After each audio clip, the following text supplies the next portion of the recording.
Saturday night's main event has come and gone, and overall there has been mixed reviews for this show. Some people loved it, other people were kind of meh, and then some people flat out hated it. Sounds like a regular WWE PLE if you ask me, but this wasn't actually a PLE. Granted, there was 5 matches and it aired on a Saturday night, but this was a TV special airing live on NBC. And this show was all about nostalgia, and if you were a lapsed wrestling fan who maybe hasn't watched since 1992 or maybe the mid-2000s, you might be tuning back into Saturday night's main event as it holds a special place in your heart, and a lot of people were reintroduced to the WWE. Granted, they were also reintroduced to a bunch of commercial breaks, and it was a reminder that this was a TV special and it wasn't a flat-out premium live event because we watched almost as many commercials as we did actual in-ring matches. But every single week after Raw, SmackDown, premium live events, and apparently now TV specials, I ask you guys over on Twitter to submit your hot takes, bold predictions, thoughts, concerns, or whatever else you may have on the show, and then we sit down right here, talk about them, sometimes roast and critique them. It's a great time. But before we get into them, make sure you leave a like on this video, make sure you subscribe to the channel, turn on those notifications, and keep coming back every single day because we upload wrestling videos every single day. All right, let's take a look at your hot takes. Imagine if we saw this after Saturday night's main event. Dude, I can only imagine what WWE would have looked like if Kevin Owens actually beat Cody Rhodes for the WWE Championship, and with it being the Winged Eagle belt, taking that title and walking out with the title that Cody Rhodes always wanted would have been some insane heat. Instead, what we got was, well, we still got Kevin Owens walking out with the Winged Eagle Championship, and I think he might hold on to that title for a little while to come.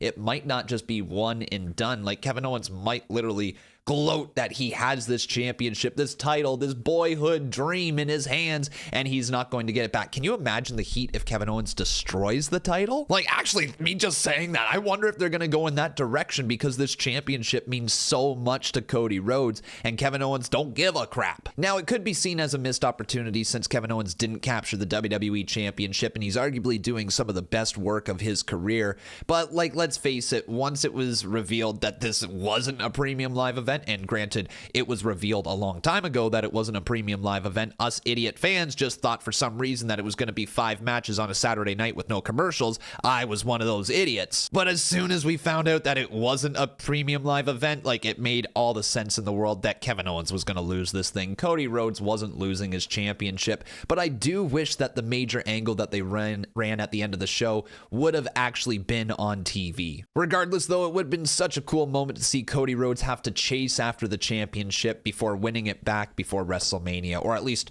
that could have been the story. But now we got Cody Rhodes still as WWE champion. Maybe you got a broken neck out of it. I don't know. God, man, Xavier Woods and Kofi Kingston are gonna be pissed. They're gonna be like, Cody Rhodes came back in 4 months. Why can't Big E? Actually, let's face it, Cody Rhodes is gonna pull a John Cena and be back in 2 weeks. I'm just very intrigued to see where this is going with Kevin Owens, and I hope that the story continues to grow, and we're eventually gonna get that third and final match between Cody and Kevin, maybe as soon as the Royal Rumble. Kevin Owens should have won the match. If he won, that would have added heat to his rivalry with Cody Rhodes. And you're not wrong. If Kevin Owens would have beat Cody Rhodes for this championship, I do think that the story they're telling would have so much more heat on it, and especially if Kevin Owens did exactly what he did to Cody Rhodes by pile driving him after the match. If he had won the championship and then done that, the heat on Kevin Owens would have been nuclear. But I still think we have accomplished the goal of trying to get more heat onto this feud by just doing that package pile driver spot at the very end of the show, or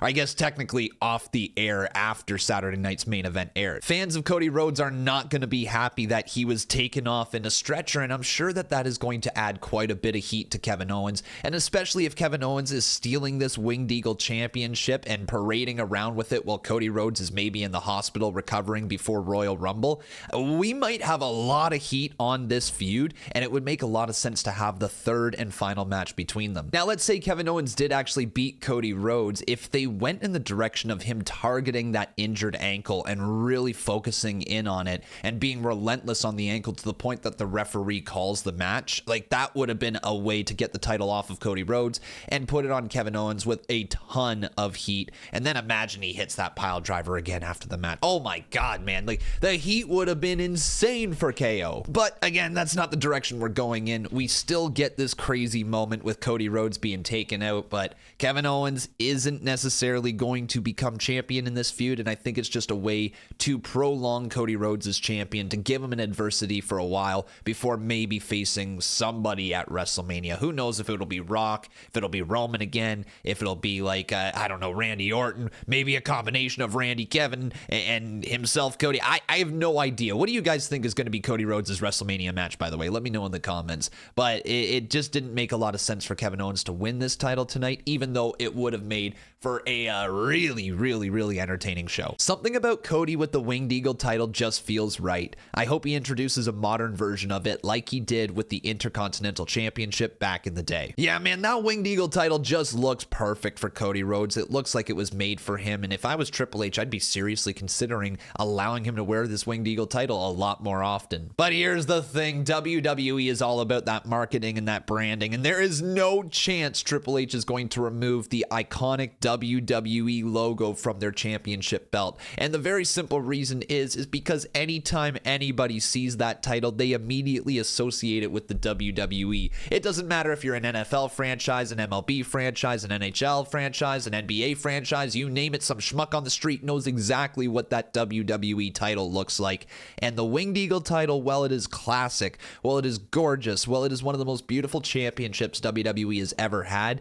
It doesn't scream modern WWE. It doesn't have the branding of modern WWE. And I don't think everybody would immediately associate this title with WWE if they saw it on the streets. It's a sad reality because all of us fans want this championship. And I think most fans agree that it is one of the most gorgeous titles WWE has ever had. And right here with Cody Rhodes holding on to it, it just looks right. It feels right. It just, everything about this title makes us want to see this on a regular basis. But from a branding and marketing perspective, it really makes no sense for WWE to go back to this title. Even a classic championship like the World Heavyweight title has the big WWE logo in the center of it. And again, there's a reason why they do that. They want you to think of their brand when they see this championship belt. They don't want you just to have a title and just be like, I'm the king of the world. No, you are a WWE champion if you have a WWE championship, and everybody will know it. But regardless, Cody Rhodes did modernize this championship right here. It was a new version of it without the old WWF logo,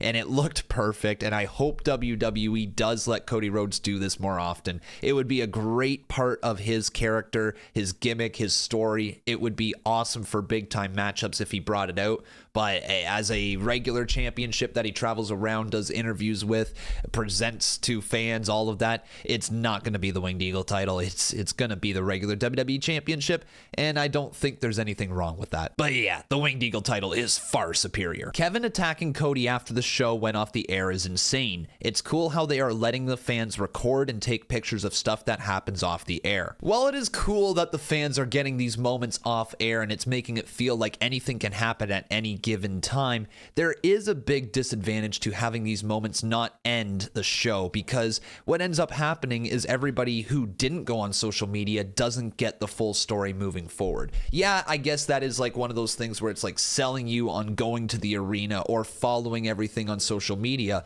but there is also something to be said about having your big angles take place on the actual show, especially if you're trying to get fans to come back in the future. Like Saturday night's main event was a throwback show hoping to bring back relapse fans from wrestling, and I think it was successful in a way. But can you imagine if they hooked you at the very end by having this injury angle, seeing Cody Rhodes taken off in a stretcher after Kevin Owens hits a package pile driver? Like, that's the ending to the show of Saturday night's main event that they needed. And if it happened to air on live TV, I think a lot more people would be thrilled with how Saturday night's main event went. But because there wasn't that major angle that took place on TV and it took place on social media, some fans didn't get to experience it in live time. They're waking up this morning seeing this and they're like, what the heck? How didn't that air on my TV? Why didn't I get to watch this in real time? There's some question marks about doing this, but I will admit it brings a sense of realism to wrestling. And that's what Triple H is trying to do. He's trying to restore that feeling that anything can happen at any given time, and it might not even happen while they are live on TV. It might happen at a house show. It might happen when somebody's driving up and down the roads trying to make the towns, right? Triple H is trying to add that realism back into WWE, and it's working. working, man. It's definitely getting people talking, but do not sacrifice major angles on your show in order just to get some social media buzz. If you have something major that you're going to run, 9 times out of 10, it makes more sense to have it run on the actual TV show. But it is cool how they're using the fans to spread this message, whether it be social media posts, videos, TikTok, Instagram, you name it. Fans are just sharing what they are seeing at the shows, and it is spreading after that. Like Kevin Owens and Cody Rhodes got into a backstage brawl at Bad Blood, and the fans were the only ones who posted it. WWE didn't post the actual footage of it until like a day later or something like that. It was spread by fans. I would like to see more of this. I would like to see them using the fans to spread a story a little bit better, but use it more so in the mid-card, right? If you have big mid-card moments that fans are talking about where it's like, let's say there's a backstage brawl or there's a brawl in the parking lot between Otis and Omos for some reason. I don't know about you, but all of a sudden I would be interested in seeing what's going on with Otis and Omos. But what do I know, right? I'm just some schmuck on the internet talking about what I like or didn't like about pro wrestling. So I guess at the end of the day, they're doing their job and they know better than I do. What a show. I just needed more time for the matches. A lot of fans seem to have the same sentiment about WWE Saturday Night's main event, where it felt like a lot of the matches were good and built up to perfectly, but they didn't get the time to deliver in the ring, and as a result, the show was somewhat viewed as like a lackluster event. There was definitely some good moments and some good wrestling on the show, but things never really seemed to get out of second gear. As soon as the matches were picking up and becoming very entertaining, it seemed like the finishes would come out of nowhere. They never got the chance to have the false finishes. There wasn't the ability to build up major drama throughout the matches. It was like we just have to hit the start, middle, and end, and then we'll get back to Monday Night Raw. This is not a shot at any of the talent, though. I think everybody worked their asses off and made for some very entertaining wrestling matches, but they just, again, needed that extra bit. There was something that we needed from every single match that would have elevated it to the next level. The only one that I think you can say that could be told in the exact same way would be Kevin Owens versus Cody Rhodes. If you had that be on a PLE, I think that was certainly a PLE quality match, but with everything else on the show, it felt like they just needed an extra drama point or an extra moment that would happen throughout the matches to make them memorable, super memorable. Because outside of Chelsea Green winning the Women's United States Championship and Cody Rhodes getting pile driven into the mat, I don't know exactly what was memorable about this show. It was a fun night of wrestling, very entertaining for what it was, but are we coming back in 2 months, 3 months to watch this show? I don't personally think so. Maybe for Chelsea Green. Liv Morgan beating Io Sky clean was the right call. It makes Liv more credible as she tends to run away from her competition, especially since WWE seems to want to continue her feud with Rhea Ripley, unfortunately. Yes, Liv Morgan desperately needed this win over Io Sky, and a lot of people had pegged Io Sky as being the new Women's World Champion coming out of this match. They thought Liv Morgan stood no chance, but because Liv was able to beat Io Sky clean, I really do think that elevates Liv Morgan's star power, and it was desperately needed. She has been this cowardly heel in WWE for quite some time now, and with a bodyguard by her side along with Dirty Dominic Mysterio, her credibility isn't necessarily sky high. She is the Women's World Champion. She is very talented at what she does, but she has been a bit of a coward. She's not necessarily pushing the fight, bringing the fight to her opponent. She's running away from the fight. She wants nothing to do with Rhea Ripley, and that's a bit of a change from where she was when she was on her revenge tour. Liv Morgan on her revenge tour was out to get revenge on Rhea Ripley, out to get revenge on everyone who screwed her over through the years, and she became Women's World Champion as a result. But now she's this coward shell of herself who's hiding behind Big Mommy Cool and her boyfriend. It needs to be fixed, and I think that this was a step in the right direction for her, and if we get that eventual matchup between Rhea Ripley and Liv Morgan, with her getting this win, there's more of a chance that she could beat Rhea Ripley. Well, I don't think that that's the case. There is definitely now more of a chance because WWE is building her up in a stronger way. I like this for Liv Morgan. And while this presentation for Io Sky is what it should have been while she was WWE champion, I'm glad to see that Liv Morgan still got the win, because it would have been easy for WWE to say, Liv, you know what? Fans are not super behind you as champion right now. They're not loving what's going on with your stories. We're just going to pull the title off of you, put put it on EO, and we're going to start a new feud. They could have easily done that, but no, they kept to their story. They know where they're going with it, and they think Liv Morgan versus Rhea Ripley is a big money match, which honestly, at the Royal Rumble at this point, it probably is. Saturday night's main event was and always will be a sample platter of WWE for the casual audience.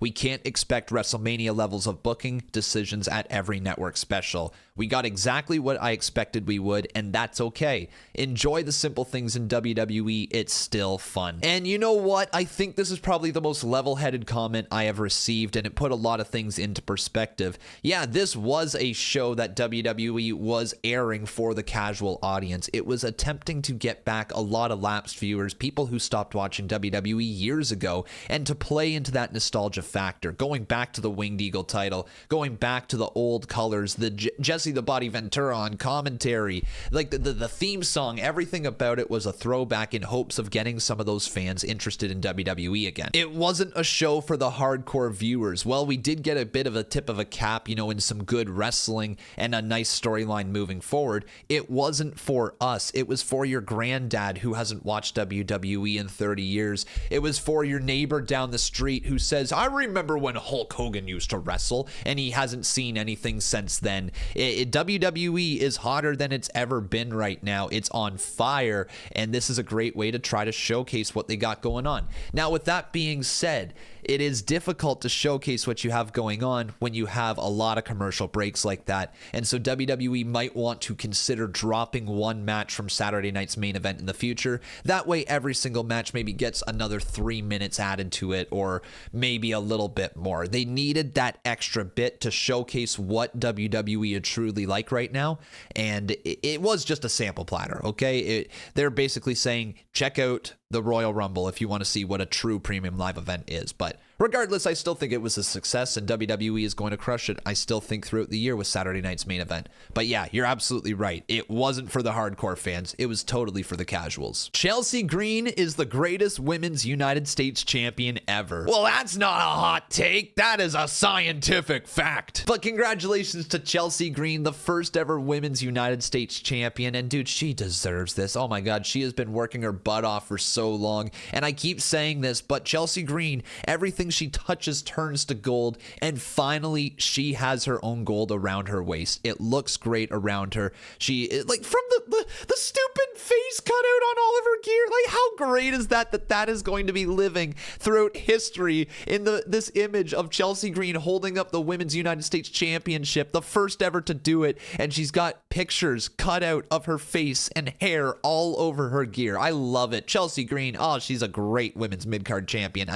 Perfect first ever women's United States champion. And while I was maybe hoping Naomi was going to get this moment, you got to admit Naomi is still flirting around the main event scene with Bianca Belair, the Jade Cargill storyline, all of that stuff, Nia Jax. Like, she is permanently right now in the main event scene. So giving this opportunity to somebody who has busted their ass throughout this year, who had great momentum going into Money in the Bank before, well, unfortunately not capturing the Money in the Bank contract and them going in the direction with Tiffany Stratton. This is a great consolation prize, and I think she's going to crush it as Women's United States Champion. Let me clear things for those who are confused. Cody literally said there is not a single line he won't cross, so using the steel chair makes sense. You're 100% correct. Cody Rhodes using the steel chair doesn't necessarily mean that he was a bad guy. However, this is becoming a common theme with Cody Rhodes, where he's starting to walk that line a little closer, and now he's officially willing to cross certain lines when the time comes. If we go all the way back to his match against AJ Styles when he hit him over the head with the steel steps, and now he's using this steel chair right here, and the way he's been speaking to people, this slightly condescending tone, the way that he is teaming with his bitter enemy and he's not being a good friend to his friends around him, there is slowly becoming a lot of things adding up for Cody Rhodes that's making me think WWE is playing the long-term game, and they are ready to turn Cody Rhodes heel the moment the fans flip on him. And personally, the longer we go in this storyline with Cody Rhodes as WWE champion and gaining like these darker traits along the way, the more I think WWE is is going to reach its next level the moment Cody Rhodes does eventually turn heel. I don't think it's happening anytime soon, but I think they're trying to condition a certain part of the fan base to accept him as a heel if he does these things along the way. If Kevin Owens is telling these fans that he's a bad friend, there might be some young impressionable viewers who believe that. They start asking, why isn't Cody Rhodes the best of friends? Why is Cody Rhodes using a steel chair and essentially cheating in a match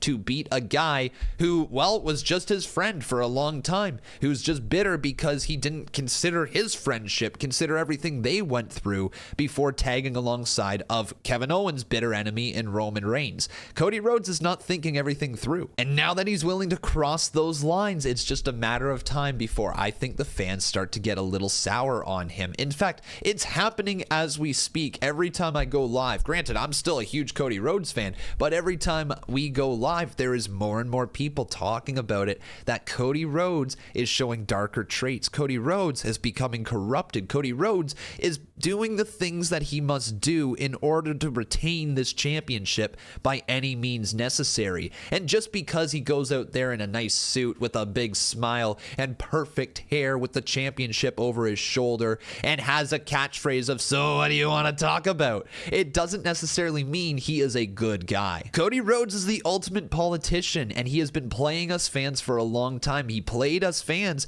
to get behind him so he could finish the story. That was this master manipulator in Cody Rhodes, and the fact that now some people in WWE, like Kevin Owens, are starting to see through Cody Rhodes, I wonder how much longer it will be until more dominoes fall. How many other friends are going to turn their back on Cody because essentially they see through him? What about a returning Randy Orton? Does Randy Orton actually blame Cody Rhodes for what Kevin Owens did to him? Does Randy Orton have this moment where he's in the hospital, like a light bulb moment, where he's like, you know what? Everything Kevin Owens said was right. We're fighting because we're upset at what Cody did. We don't agree with what Cody did. This is Cody's fault. But babyface or heel, I'm still gonna support Cody Rhodes, and I don't care who knows it, but I want to know your thoughts. Do you think Cody Rhodes is becoming closer and closer to turning heel, or do you think that this is just another little thing that he does and it's just a babyface taking advantage of something that the heel was going to do?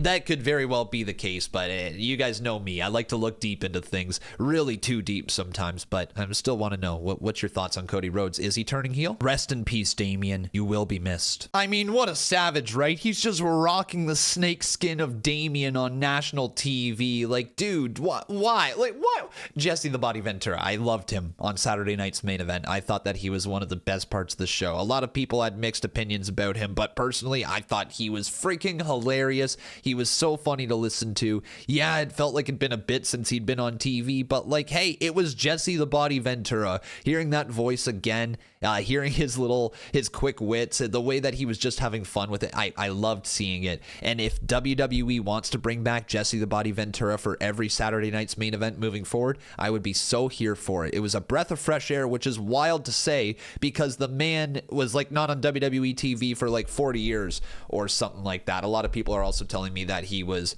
on WWE TV like in 1999 and then he hosted like a special guest episode of Monday Night Raw or something like that. I don't know when Jesse the Body Ventura was last on TV, but he said 40 years, so I'm going to go with what the old man said. 40 years since he's been on TV. Kind of wild. But yeah, R.I.P. Damien. The snake, not priest. But that's all the hot takes we have today. Make sure you leave a like on this video. Make sure you subscribe to the channel. Turn on those notifications and keep coming back every single day because we upload wrestling videos every single day. And if you want extra content, make sure you check out my Patreon. We have lots of great stuff over there for you. But thanks for watching. Have a great one, and we'll see you soon.